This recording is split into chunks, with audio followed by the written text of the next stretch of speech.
আল্লাহ বলছে শুনলে পূর্ব এবং পশ্চিমে মাথা নত করার নাম ইমানদার নয়, পূর্ব এবং পশ্চিমে সাজদা করার নাম মুত্তাকি নয়, পরহেজগার নয়।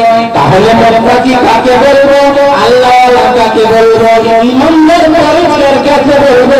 আল্লাহ বলছেন মানা বিল্লাহ, তুমি আল্লাহর সঙ্গে ঈমান আনো, আল্লাহর সাথে ঈমান আনো, আল্লাহর উপরে ঈমান নিয়ে চলে এসো।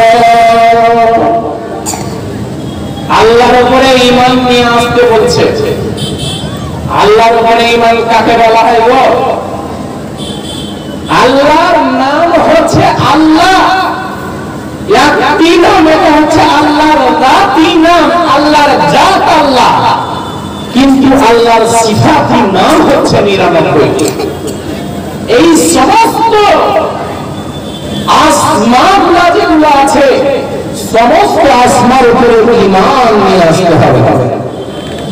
চলে প্রথম দাওয়াত দিবেন আল্লাহর উপরে ঈমান, যে আল্লাহ কেমন আছে, কেমন আল্লাহর আকৃতি, এগুলোর উপরে ঈমান নিয়ে আসতে হবে। আল্লাহর হাত আছে, পা আছে, চোখ আছে, মুখ আছে, নাক আছে, জিহ্বা আছে, কোরআন বলছে। চলে প্রথম গাওয়াহি আপনি দিবেন কি? আশহাদু আল্লা ইলাহা ইল্লাল্লাহ ওয়া আন্না মুহাম্মাদান আবদুহু ওয়া রাসূলুহু। আপনি গাওয়াহি দিলেন আল্লাহ ব্যতীত কোনো মাবুদ নাই, ওয়া আন্না মুহাম্মাদান আবদুহু ওয়া রাসূলুহু। আর আমি গাওয়াহি দিচ্ছি যে মুহাম্মদুর রাসূলুল্লাহ সাল্লাল্লাহু আলাইহি ওয়াসাল্লাম তার প্রেরিত নবী রাসূল দাস। জি হ্যাঁ, আজকে দেখুন সারা ভারতবর্ষ জুড়ে নয়, বিশ্ব জুড়ে মুসলমানদের উপর নির্যাতন, মুসলিম নির্যাতিত হচ্ছে গো। কেন? এই ইসলাম যে একটা জিনিস, একে আমরা ভালোভাবে জানছি না। কেমন জেনেছি? শুনে নেন একটা উদাহরণ। অন্ধকার চুপ করে আছে, ভেবেলেন বন্ধাইপুর গ্রামের এক যুবক, গরিবের ছেলে, আব্বা চাষির কাজ করে, কোন রকম মেধাবী ছাত্র, আল্লাহ ব্রেন ভালো দিয়েছে, ওই জন্য ও চলে গেছে পড়তে কোথায়? সুইডেনে। ওখানে পড়তে গিয়েছে 5 বছর 10 বছর পেরিয়ে গেছে, পার হয়ে গেছে, বাড়ি ফিরে আসছে না। কিছুদিন পরে ওখানকার আরেক বন্ধু আসছে বাড়ি ফিরে, ওকে বলছে বন্ধু আমার বাড়ি দেখেছি, আমার যত বছর বয়স হলো কোনদিন চারাঘর আমরা দেখতে পাইনি, আপনার দিল্লিও জানেনি বাড়িতে অন্ধকার আমার বাড়িটা, তো আমি সুইডেনে দেখছি এগুলো কি নতুন নতুন জিনিস আমরা জ্বালানি করছি, এটা নিয়ে যা বাড়িতে দিয়ে দিয়ে। বন্ধুটা নিয়ে চলে যায়, নিয়ে চলে আসার পর ওই সমস্ত জিনিসকে বাড়িতে দিয়ে দিয়ে আবার বললো না যে এগুলো কি করতে হয়, রাত্রিবেলায় জ্বালাতে হয় কি কিছু, এগুলো কিচ্ছু বললো না। সকালবেলায় উঠে দেখছে আব্বা দেখলো, মা দেখলো, ভাই দেখলো, বোন দেখলো, তারপরে বলছে এগুলো কি ধরো ধরো জিনিস, সাদা সাদা জিনিস, কত সুন্দর লম্বা করে আছে, এই খাই খা। সবাই মিলে খেয়ে নিল। খেয়ে দেওয়ার পর কিছুক্ষণ হয়েছে, 8-10টা থেকে ছেলেকে পাতলা পায়খানা করে নিয়েছে। এরা জানে না, এরা কখনো পশ্চিমকালে দেখেনি। ছেলে পড়তে গেছে, বিদেশের ছেলে পাঠিয়েছে, আমার মামার মোকারে থাকছে, রাত্রিবেলায় জ্বালাবে, আমার ঘরটা উজালিত হবে, ওই জন্য ছেলে মোমবাতি দিয়ে পাঠাচ্ছে, কিন্তু মা জানে না খেয়ে নিয়েছে, আব্বা জানে না খেয়ে নিয়েছে, ভাই জানে না খেয়ে নিয়েছে, ওই জন্য ওদেরকে পাতলা পায়খানা করেছে। আজকে তাই আমাদের কাছ থেকে, বাইরের কাছ থেকে দেখুন, ধর্ম কি জিনিস জানে না, আর ইসলাম ধর্মের উপর নির্যাতন করতে হচ্ছে। ইসলাম ধর্ম আজকে এইভাবে লাঠি গঞ্জি মারতে আরম্ভ করেছে। তোদের বাপের কোরআন, তোদের বাপের দলিল বলিয়ে বলছি, দাওয়াত দিয়েছি না, আল্লাহ দিয়েছি না দিবে। ওদের কালমা প্রথম নম্বর আমি যেটা বললাম, আশহাদু আল্লা ইলাহা ইল্লাল্লাহ ওয়া আন্না মুহাম্মাদান মুহাম্মাদান আবদুহু ওয়া রাসূলুহু ওদের কালমা দেখুন কি আছে একম ব্রহ্মাদের নামাজতে নবী নামাজতে কি নিচম ও বলছে নেই কোন ঈশ্বর আল্লাহ বাদে আর যদি আছে তাহলে মুহাম্মদুর রাসূলুল্লাহ সাল্লাল্লাহু আলাইহি ওয়াসাল্লাম তার প্রেরিত দূত এটা দাওয়া দিলের বাতে কিতাব এরপর আল্লাহ অদ্বিতীয় আল্লাহ এর কোনো প্রতিভা নাই এর কোনো কি নাই ঠাকুর মূর্তি নাই আল্লাহ কোরআনে বলেছেন লাইসা কামিসলিহি শাই আল্লাহ যেমন আছে তেমনই আছে ওর মানিক কোনো জিনিস নাই ওর বাপের গ্রন্থ বলছে না আকাশের প্রতিমা আস্তি আজ পর্যন্ত তোদের গ্রন্থে নাই যে প্রতিমার কোনো মূর্তি আছে আল্লাহ যেমন আছে তেমনই আছে এবার আল্লাহর কান আছে আল্লাহর মুখ আছে আল্লাহর হাত আছে আল্লাহর পা আছে সমস্ত জিনিসের উপরে ঈমান আনতে হবে আল্লাহ বলেন লাইসা কামিসলিহি শাই ওয়া হুয়া সামিউন বাসীর আল্লাহ বলেন সামিউন বাসীর আমি শুনতে পাই এর মানে আল্লাহর কান আছে বাসীর আমি দেখতে পাই মানে আল্লাহর চোখ আছে আল্লাহর চোখ আছে কান আছে এবার আল্লাহর হাত আছে আল্লাহ সূরা মুলকে বলেন তাবারাকাল্লাযী বিয়াদিহি ওই বারকাতওয়ালা ওই আল্লাহ যার হাতে পাঁচটা পরিপূর্ণ রূপে আছে এর মানে আল্লাহর হাত আছে কাল কিয়ামতের দিনে আমরা মরে যাব সবাই একত্রিত হয়ে যাব জাহান্নামে আমাদেরকে দিয়ে দেওয়া হবে লন্ডনি লুচ্চন সকলকে জাহান্নামে দিয়ে দেওয়া হবে ওই সময় আল্লাহ জিজ্ঞাসা করবেন জাহান্নাম তো পেট ভরেছে কি জাহান্নাম তখন বলবেন না না না আমার পেট ভরেনি আমার পেট পরিপূর্ণ হয়নি তাহলে আল্লাহ সেই সময় নিজের কান আগে জাহান্নামের মধ্যে ভরে দেবে এখানে আল্লাহ প্রমাণ করতে চাইছেন যে আমার পাও আছে তার মানে দেখুন আল্লাহর কান আছে পা আছে হাত আছে আল্লাহর সবই আছে কিন্তু আল্লাহ যেমন আছে তেমনই আছে আল্লাহর মানের কোনো জিনিস নাই এটাও আল্লাহর উপরে ঈমান নিয়ে আসতে হবে আল্লাহর উপরে ঈমান কেমন করে নিয়ে এসে চলে গো আজকে ধর্ম প্রচার করছি আমরা ইসলাম ধর্ম যদি কেউ গ্রহণ করে নেয় তাহলে কিন্তু ওকে মানা যাবে না ইসলাম ধর্ম এটা আমাদের ভারতবর্ষের অন্য ধর্ম গ্রহণ করতে পারে না আর যদি সে সাঁওতাল আছে ও খ্রিস্টান হবে ইহুদি হবে ওর জন্য কানুন ভেঙে দিবেন না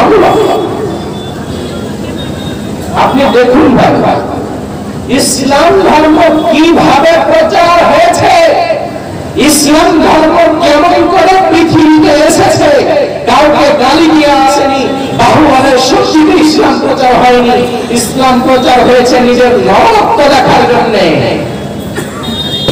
হাদিসের রাবী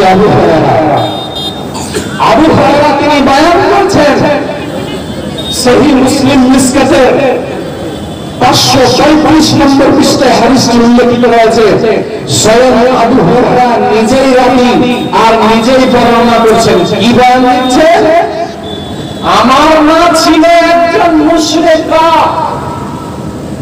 কি পূজারী ওই ঠাকুর পূজারী পাথর পূজারী গাছ পূজারী যে গাছকে পূজা করত পাথরকে পূজা করত মূর্তি পূজা করত এটাই ছিল আমার মা আমার মাকে দাওয়াত দিতাম মা জননী আমার কলিজার মানের পুতুল মা তুমি ইসলাম কবুল করো মুহাম্মাদের প্রতি ঈমান আনো আল্লাহর প্রতি ঈমান আনো তখন আবু বকর কথা বলছেন আমার মা তখন আনন্দিত হয়ে আমাকে বলতো কোথায় কোথায় বহু তখন আমার কথা আমার কাছে নিয়ে চলে আসছে অভদ্রতা অশ্লীল ভাষায় মুহাম্মদকে গালি দিত এরপরে আবু হুরায়রা একদিন আসছেন তারপরে নবী মুহাম্মদ রাসূলুল্লাহ সাল্লাল্লাহু আলাইহি ওয়াসাল্লামকে বলছেন কেমন অবস্থায় রয়েছেন তিনি আজহার মেরে কাঁদছেন আর নবী মুহাম্মদ রাসূলুল্লাহ সাল্লাল্লাহু আলাইহি ওয়াসাল্লামকে এসে বলছেন ইয়া রাসূলুল্লাহ ইয়া হাবিবাল্লাহ ওগো দয়ার নবী আমার নবী আবু হুরায়রা আমার মা একজন মূর্তি পূজারী আমার মা একজন মুশরিকা আমার মা একজন একজন পাথর পূজারিনী, যেই মা যেই মাকে আমি বলি নবী মুহাম্মাদের প্রতি ঈমান আন, তখন আমার মা বলে কি নবী মুহাম্মদ কোথাকার, আমি নবী মুহাম্মদকে জানি না। রাসূলুল্লাহকে আমার মা গালি দিতে আরম্ভ করে। আবু হুরায়রা বললেন, ইয়া রাসূলুল্লাহ, ইয়া হাবিবাল্লাহ, আপনি আমার মায়ের জন্য দোয়া করে দিন, আমার বাবা তো ইসলাম গ্রহণ করে কবুল করে নেন। নবী মুহাম্মদ কি করলেন? শুনতে পেলেন যে আবু হুরায়রার মা আমাকে গালি দেয়, কিন্তু সেই সময়ে নবীজি আবু হুরায়রার মাকে গালি দিচ্ছেন না, প্রতিপক্ষে নবীজি দোয়া করে দিচ্ছেন, আল্লাহুম্মা হাদি উম্মা আবু হুরায়রা, আল্লাহুম্মা হাদি উম্মা আবু হুরায়রা, হে আল্লাহ তুমি আবু হুরায়রার মাকে ইসলাম গ্রহণ করার তৌফিক দাও, যাতে আবু হুরায়রার মা হিদায়াত পেয়ে যায়। নবীজি দোয়া করে দেবেন।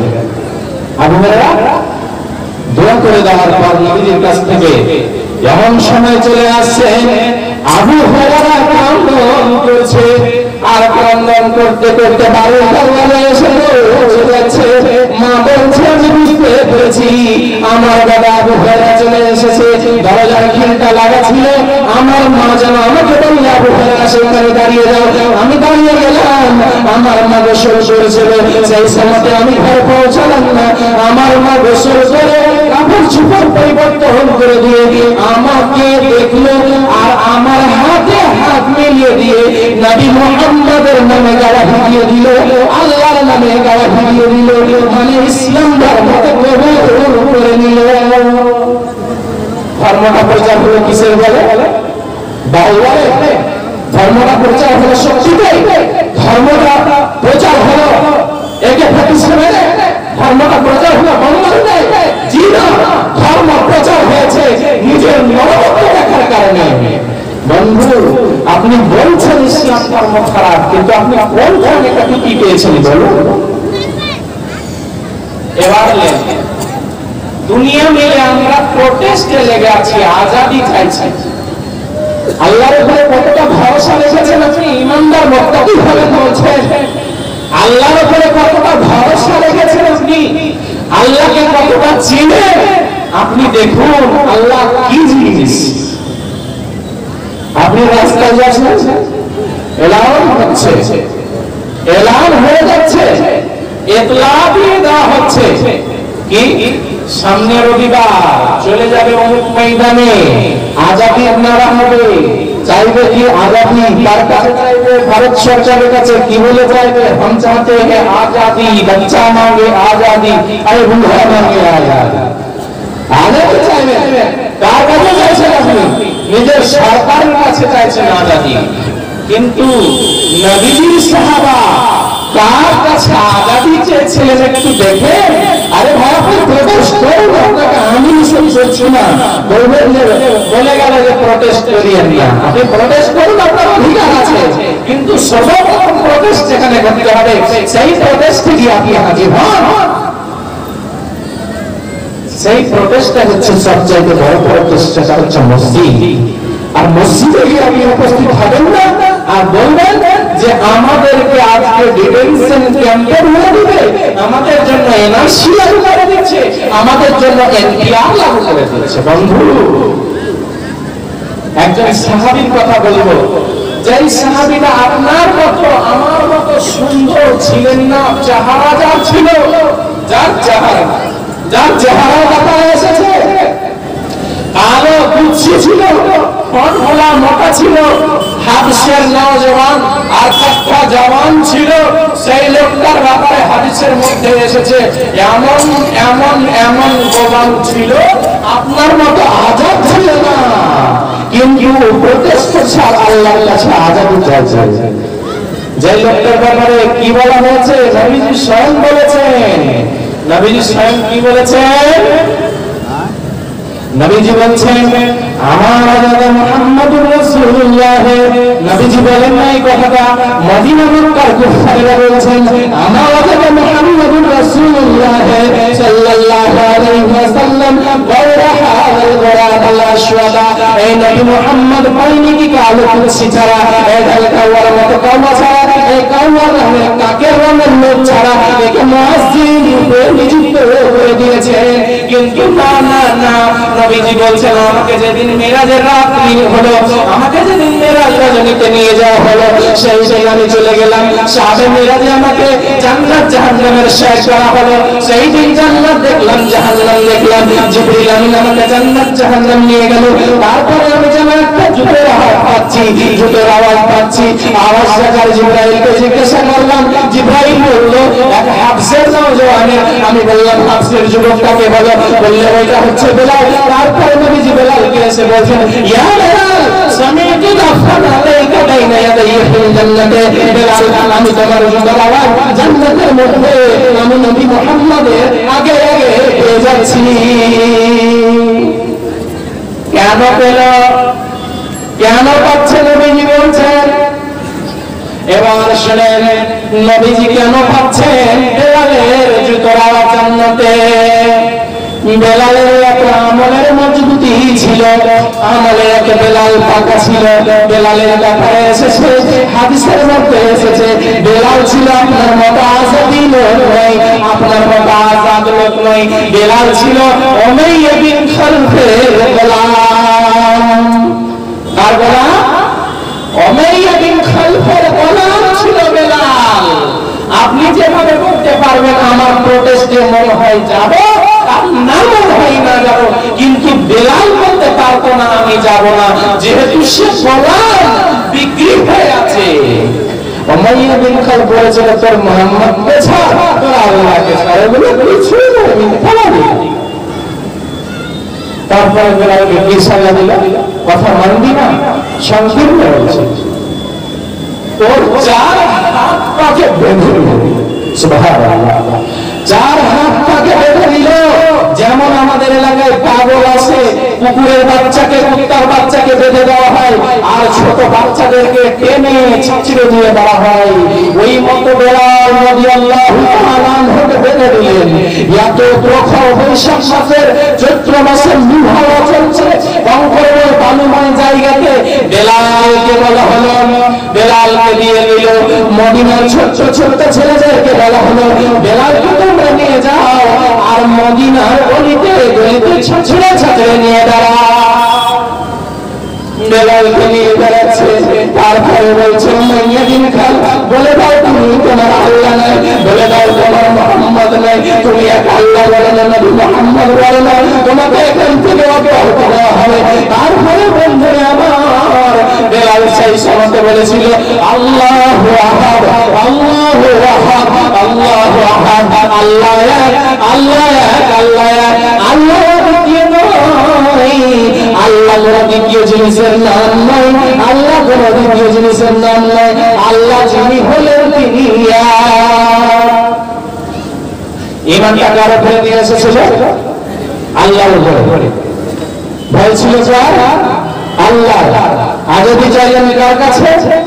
আসমানওয়ালার কাছে। আরে ভাই আপনি জমিনওয়ালার কাছে মাঝে মাঝে আছেন, কি করে আগে দিবেন? আপনাকে যখন কাছে নিয়ে যাবে। এবার চলেন বেলাল দেখা গেল কেমন ডিটেনশন ক্যাম্প থেকে উদ্ধার পেল। এবার দেখি মানুষ মরে যাবে, মরে যাওয়ার পরে জীবিত কেমন করে হবে। ওদের আকিদা আছে কি জানেন? মানুষ মরে যায়, মরে যাওয়ার পরে আর জীবিত হয় না, ও মরে গেল মরে গেল, কিন্তু আল্লাহর কোরআন বলছে মানুষ মরে যাওয়ার পরে জীবিত হয়, ওদের আব্দুল বলছে মানুষ মরে যাওয়ার পরে জীবিত হয়। কেমন করে হয়? একজন নবী যিনি হলেন আল্লাহর খলিল, যিনাকে খলিল বলে উপাধি দেওয়া হয়েছে, তার নাম কি?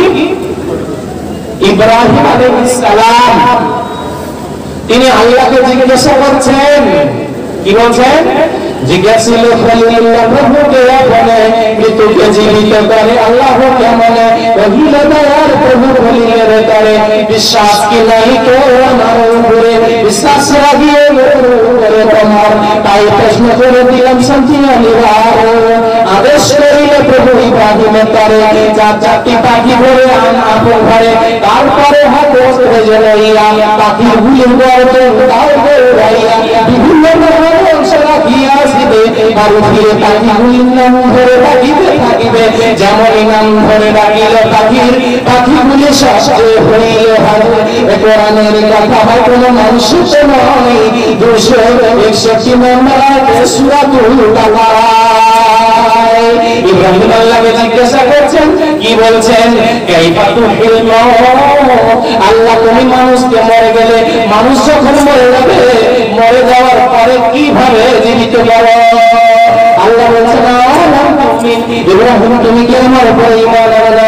ইব্রাহিম তখন বলছে বালা আমি তো ঈমান এনেছি, লিয়াতমাইন্নাল কলবে, আমার দিলকে মুতমাইন করার জন্য আল্লাহ তোমাকে প্রশ্ন করে দিলাম যেহেতু কেমন করে মানুষ জীবিত হবে।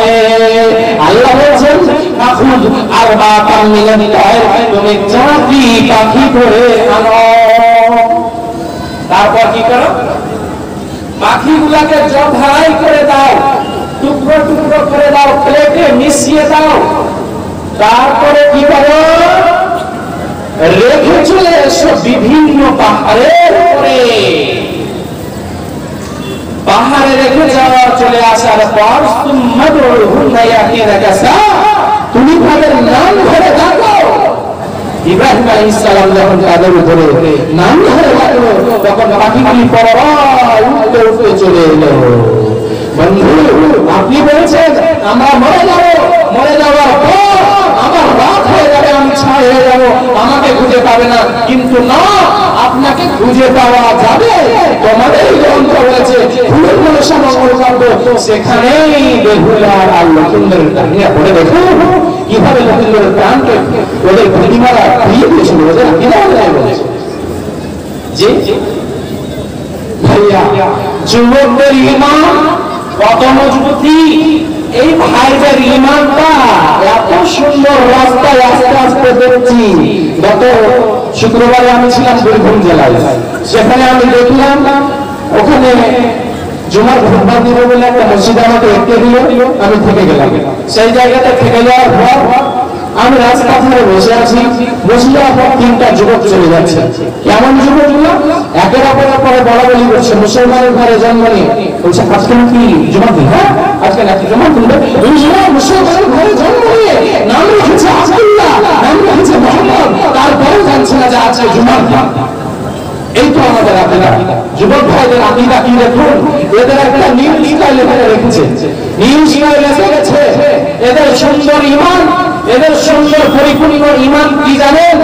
একটা প্যান্ট পরে নেবে, আর প্যান্টের এখানে ছিঁড়া, ওখানে ছিঁড়া, এখানে ছিঁড়া, এখানে ছিঁড়া, আর ভালান চশমা করবে, বাপের হারামের টাকা নিয়ে হাতে নিয়ে চলবে। এটা হচ্ছে ওদের ঈমান। মেয়েদের ঈমান কি? একবারে এত চুষমাস দুষ্পুঞ্জে সবই বুঝে যাবে, আর হিল স্যান্ডেল পরে নিবে। এই স্যান্ডেল এত উঁচা ভাই যে আবার বুঝলেন, একবার যদি পায়ে দ্বিগুণিত হয়ে যাবে, তাহলে পা নিচে থাকছে, পার উপরে থাকছে না, নিচে চলে যাবে। এই তো একটা ঈমান রঙ চলে এসছে আমাদের কাছে। আমরা এটাই বলছি আমাদের ঈমান, তাই না?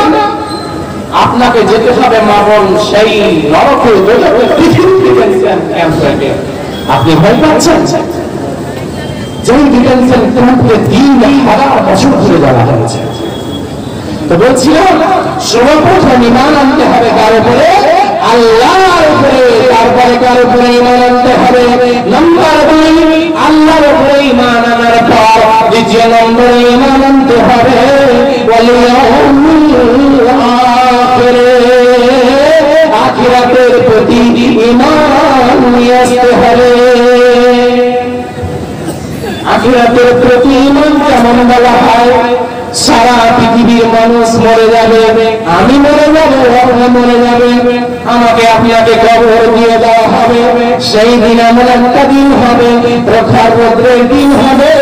ওই দিনকে নিয়ে আমরা চিন্তা করতে পারছি না। ওই দিনের উপরে আমাদের কিঞ্চিত পরিমাণে ঈমানটুকু না।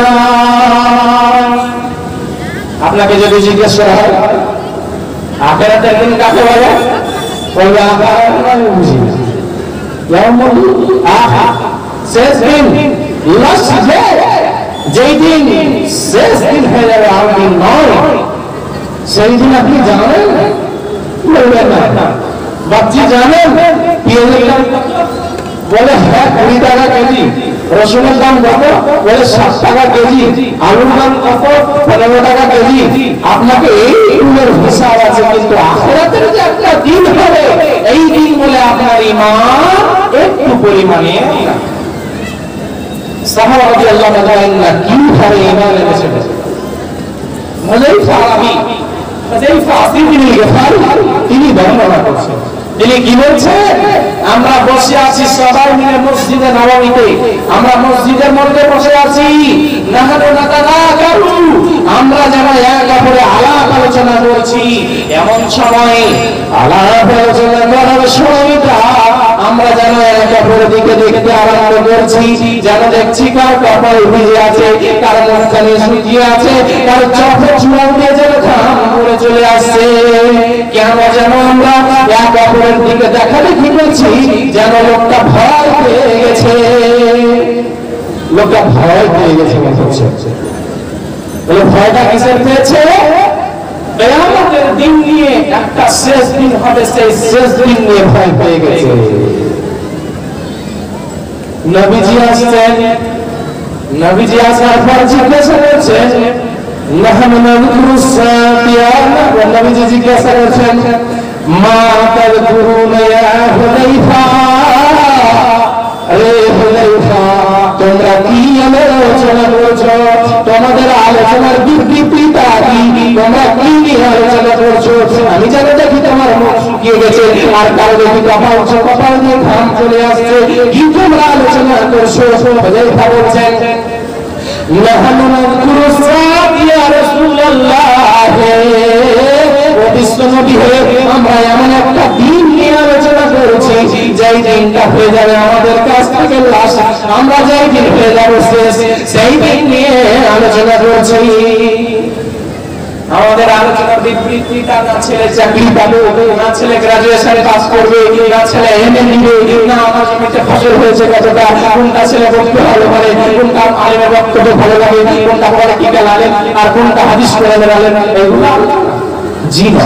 ওদের আলোচনার বিবৃতিটা হচ্ছে কাল কিয়ামতকে নিয়ে। নবীজি বলছেন, ইন্নাহা লাম তাকুনা হাত্তা তারাউনা কাল্লাহা আশরাতান আয়াতিন। হুযায়ফা কিয়ামত হবে না, হয়নি, হবে না, হয়নি, কখন পর্যন্ত? হাত্তা তারাউনা কাল্লাহা আশরাতান আয়াতিন, যতক্ষণ পর্যন্ত তুমি তোমার এই চোখ দিয়ে 10টা আলামত না দেখতে পাবে। 10টা আলামত হলো কি? আযাকার দুখানা ওয়াদাজ্জালা ওয়াদাব্বাতা ওয়া তুওয়াসসাস মিন মাগরিবিহা ওয়া নুজুল ঈসা ইবনে মারইয়াম ওয়া ইয়াজুজ ওয়া মাজুজ ওয়া সালাসাতা কুসুফিন কাসফুন বিল মাশরিকি কাসফুন বিল মাগরিবি কাসফুন বিল জাসিরাতিল আরাব ওয়া আখিরু যালিকান নার তাখরুজু মিনাল ইয়ামান তাতুদুন নাস ইলা মাহসারিহিম। রাবি হাদিস তিনি বর্ণনা করেছেন, নবীজি বলেন আমাদের কি বললেন? 10টা জিনিস যতক্ষণ পর্যন্ত তুমি তোমার চোখ দিয়ে না দেখতে পাবে, কিয়ামত ততক্ষণ পর্যন্ত হয়নি। প্রথম নম্বর বললেন, আযাকার দুখান, ধোঁয়া ভার হবে, একই মর্মে 40 দিন পর্যন্ত ধোঁয়া থাকবে। ওয়াদাজ্জালা, দাজ্জালের আবির্ভাব হবে, কপালে কাফির লেখা থাকবে, আঙ্গুলের দানার মতো চোখে সরতে আরম্ভ করবে। ওয়াদাব্বাতা, দাব্বাতুল আবওয়াল, একটা ভয়ানক জাহান্নাম আসবে। ওয়া নুজুল ঈসা ইবনে মারইয়াম, আর ঈসা ইবনে মারইয়াম চলে আসবে জমিনের মধ্যে। তারপরে কি? ওয়া সালাসাতা কুসুফিন, তিনখানি ভূমিকম্প হবে।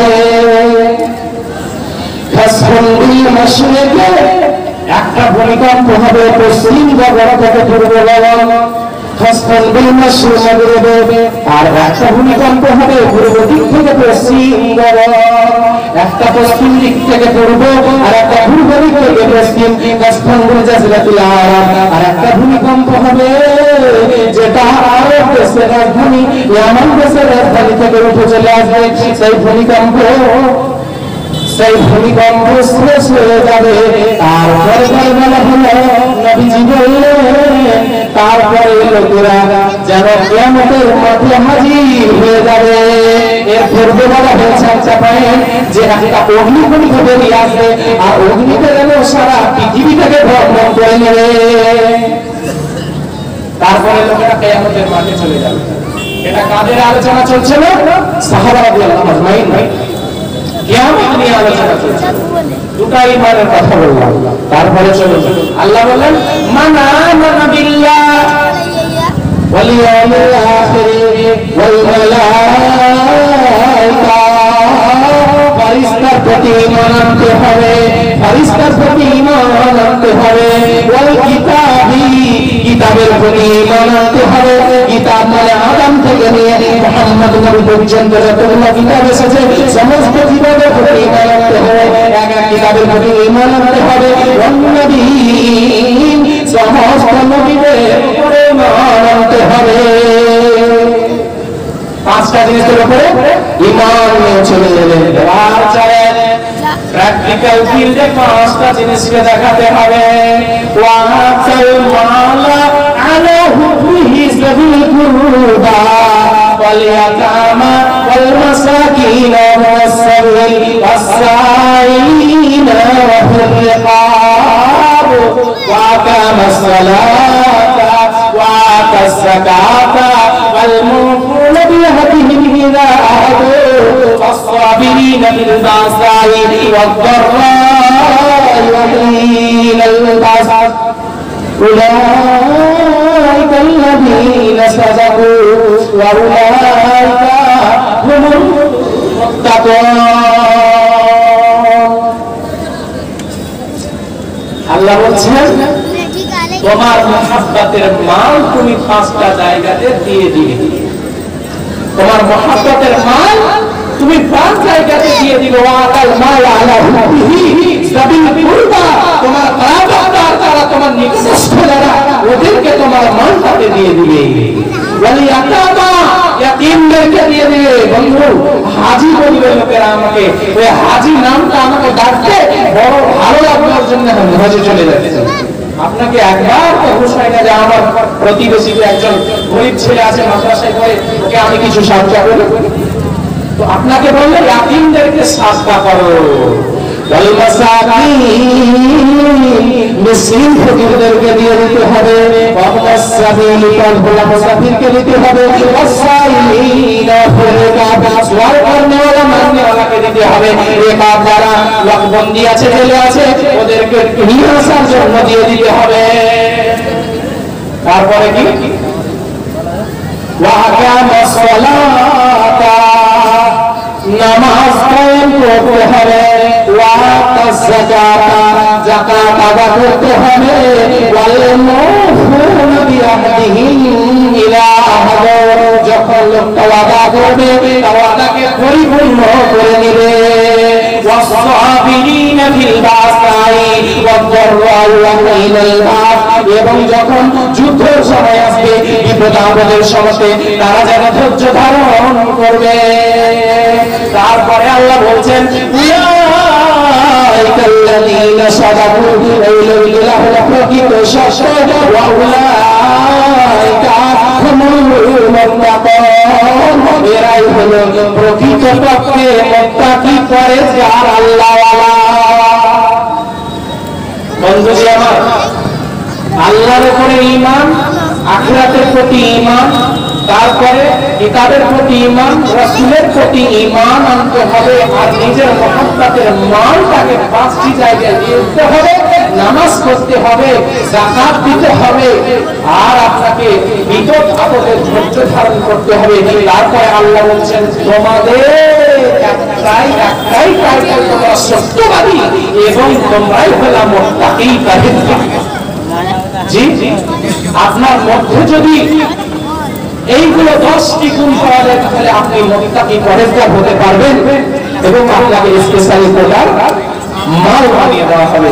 যাক, আমার সময় শেষ, আমি আমার বক্তব্য এখান থেকে এই করলাম। আলহামদুলিল্লাহ রাব্বিল আলামিন।